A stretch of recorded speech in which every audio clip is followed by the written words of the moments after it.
Hello, Lisa Broyles with Way to Health MD, and this is video 2 in my Atacama Desert series. I'm dedicating this to altitude sickness. So I am standing at about 9,000 feet elevation in the driest desert in the planet. You can see behind me the Andes Mountains, which are also some active volcanoes that separate Chile from Bolivia here.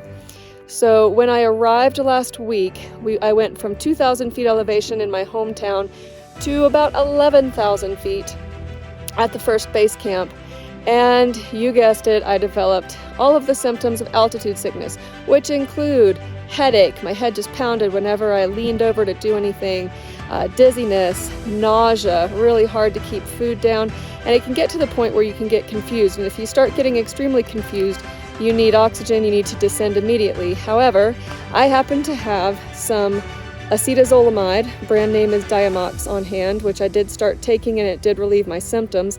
Acetazolamide works by causing you to breathe faster, so you're increasing the amount of oxygen that the brain is getting and getting rid of that extra carbon dioxide. So it does improve symptoms quite a bit. It actually resolved my headache and greatly improved the nausea. But the best thing that I should have done is get here to acclimate. So you can acclimate if you arrive at a destination like that, and it takes about a week for your body to adjust and then do something athletic. Here, the first day after arriving at 11,000 feet, I went for a 7-mile run on the course to check the flags.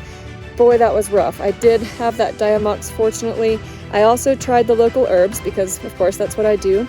They have an herb called chochokama, which is here found in the desert, sourced here in the desert.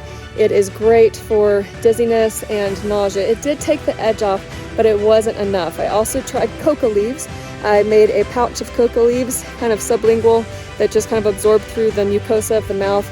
Again, coca leaves are what you distill to make cocaine, but the leaves are legal here in Chile. So I made a tea. None of that really seemed to do much, unfortunately. So after trying the chochokama and the coca leaves, I did resort to the Diamox, which did relieve my symptoms.